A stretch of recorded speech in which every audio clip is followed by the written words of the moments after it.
Je vois venir un temps de persécution tel que l'humanité n'en a jamais vu auparavant. Cette persécution se développera contre ceux qui croient vraiment en Jésus et elle se dressera tel un monstre à plusieurs têtes sortant de la mer. Elle va apparaître et se développer d'abord de manière lente et subtile, à une époque où la liberté religieuse semble être à son apogée. Elle se répandra ensuite à travers les États-Unis, le Canada et le monde entier, et deviendra comme une sorte de démence.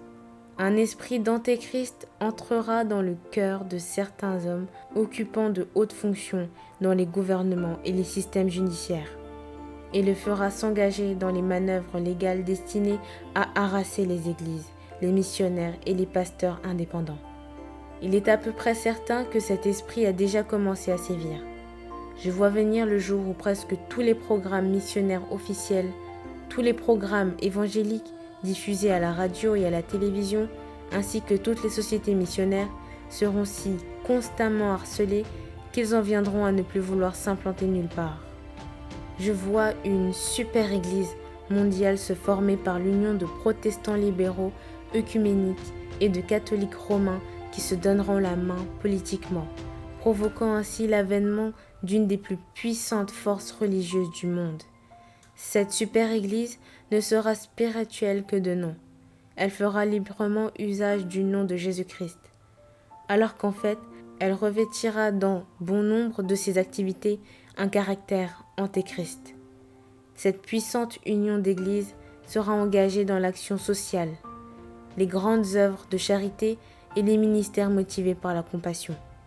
Ses dirigeants feront de grandes déclarations sur la nécessité de pourvoir aux besoins de l'homme et lanceront un appel en vue d'un nouvel engagement de l'Église dans l'action sociale, la vie politique et les affaires du monde. Au moment même où il apparaîtra que le mouvement œcuménique tend à disparaître, un soudain enchaînement d'événements mystérieux préparera le terrain pour la réalisation de cette union. Rome insistera dans ce sens et recevra de nombreuses concessions de la part des leaders protestants œcuméniques. Dans cette union, le pape sera considéré davantage comme un leader politique que spirituel. En échange, les leaders protestants du mouvement œcuménique insisteront et se verront accorder certaines concessions de la part de Rome. Il ne leur sera pas demandé de regarder le Saint-Père comme le chef infaillible de l'Église. En conséquence, ils accepteront son commandement politique sans toutefois reconnaître son rôle de successeur de Pierre. En aucune façon, je ne suggère ici que le pape ou quelque autre groupe engagé dans cette super église s'adonnera à des activités antéchristiques. La Bible a beaucoup à dire sur cela, mais il ne m'appartient pas présentement de me livrer à des spéculations à ce sujet. Cependant, je vois venir quelque chose qui m'effraie. Je vois une armée de professionnels envahir cette super église et en occuper les postes les plus importants. Beaucoup d'entre eux seront irréligieux et passant de l'antéchrist, obsédés par l'idée que cette super église doit devenir une puissance politique suffisamment forte pour faire pression sur tous ceux qui s'opposeront à son action. Tandis que ceux qui occuperont les postes les plus importants parleront de miracles, d'amour et de réconciliation. Les mercenaires engagés à leur service harcèleront et persécuteront les organisations religieuses qui refuseront leur autorité. La formation de cette super église se fera au début de manière cachée. Elle commencera par des programmes d'études et des recherches faites en coopération et de manière non officielle.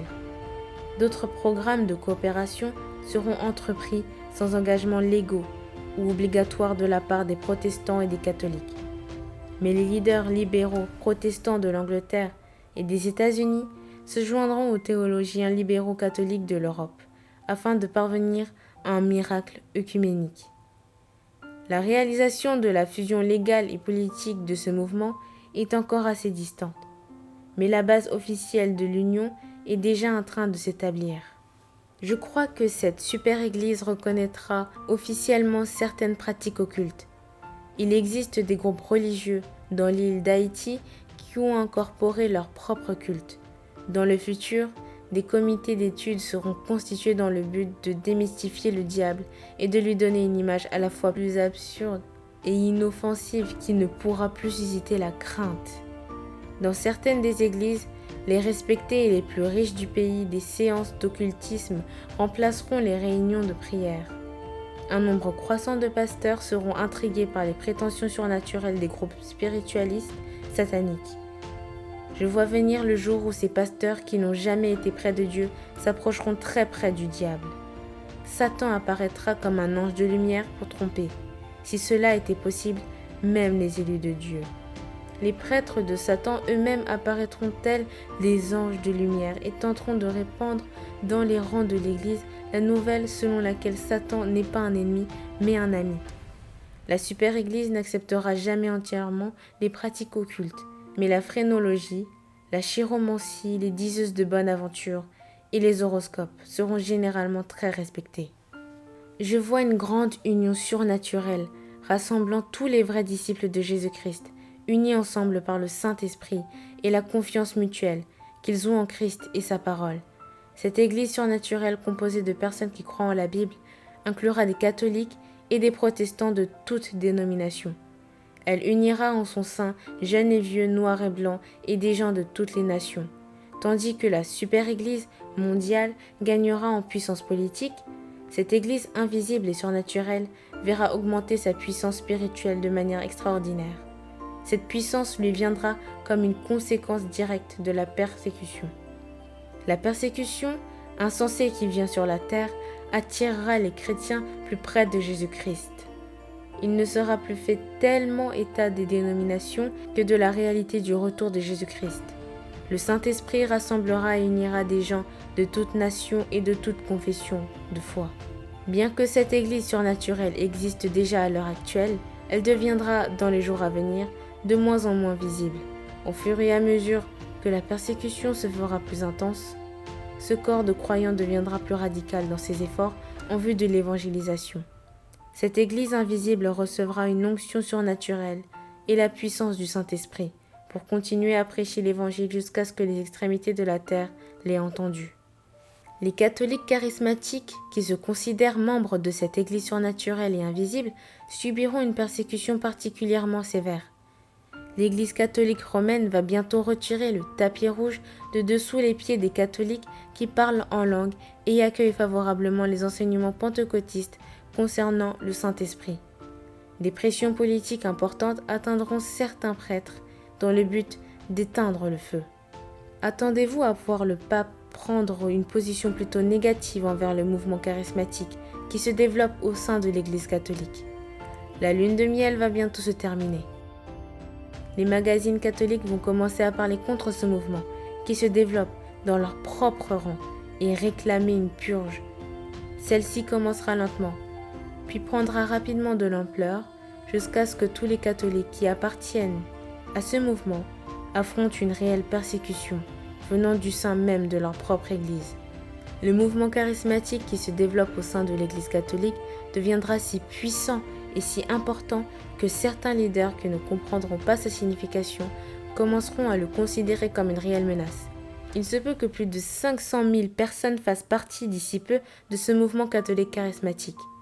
Ceux qui n'y adhéreront pas l'accuseront de ne pas s'occuper des questions d'ordre social et de trop négliger les traditions de l'Église.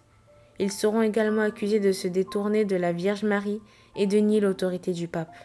Que chaque catholique se vantant d'avoir reçu le baptême du Saint-Esprit se prépare à la persécution. Elle ne surviendra pas du jour au lendemain. Mais il est plus que certain que le jour vient où chaque catholique qui a expérimenté la Pentecôte devra donner la preuve de ce que ce baptême signifie pour lui. Certains seront comme forcés de retourner à la tradition et laisseront cette expérience s'endormir. Beaucoup d'autres, cependant, commenceront à découvrir qu'ils ont davantage d'amour fraternel, de communion et de relations spirituelles avec d'autres protestants et catholiques qui ont centré leur vie autour de la personne de Jésus-Christ et de la plénitude du Saint-Esprit.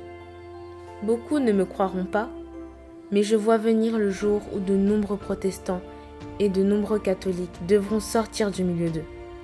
Ces nouveaux chrétiens ne s'appelleront plus catholiques ou protestants, mais simplement renouvelés. Leur communion ne sera pas fondée sur l'expérience du parler en langue, mais sur le Père et son Fils Jésus-Christ. La persécution des catholiques charismatiques par les autorités de l'Église n'éteindra pas le réveil dans cette Église. Au contraire, le ministère du Saint-Esprit sera accompagné de grands miracles et le nombre de catholiques qui se joindront au groupe de renouvelés augmentera sous le coup de la persécution. L'accent sera de moins en moins placé sur le parler en langue. Au contraire, on verra se développer un ministère de fraternité spirituelle fondé sur un enseignement biblique solide, un véritable amour mutuel et une réelle compréhension envers les autres disciples de Jésus-Christ. Cela deviendra comme une sorte de prêtrise spirituelle pour les laïcs qui voudront aider leurs frères et porter les fardeaux les uns des autres.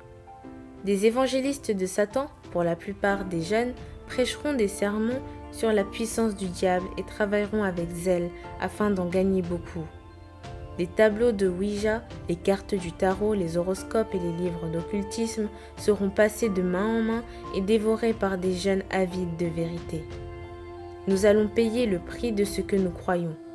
Ne pensez pas que les chrétiens puissent échapper à la persécution qui vient. Votre persévérance sera mise à l'épreuve.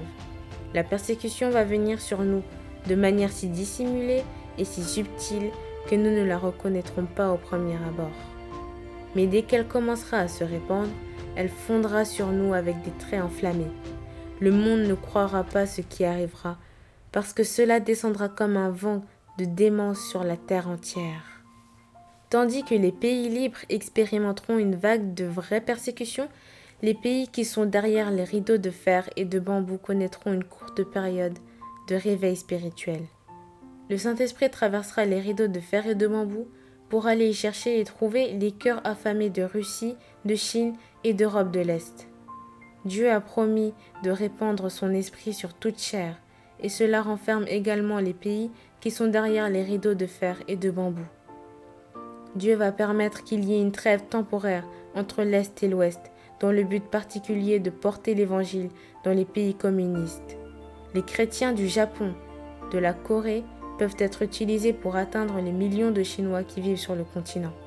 Les chrétiens d'Allemagne, de leur côté, peuvent évangéliser les habitants d'Allemagne de l'Est. Le chemin qui mène en Russie passe par la Finlande. Un extraordinaire mouvement de l'Esprit de Dieu en Finlande peut atteindre la Russie, et il le fera. L'ironie résidera dans le fait que, tandis que les portes commenceront à se fermer de notre côté du rideau de fer, elles commenceront à s'ouvrir de l'autre. Après une courte période de liberté et de réveil spirituel parmi de nombreux peuples, les portes se refermeront soudainement, et la persécution démente se déchaînera avec une grande intensité et engouffrera toutes les nations.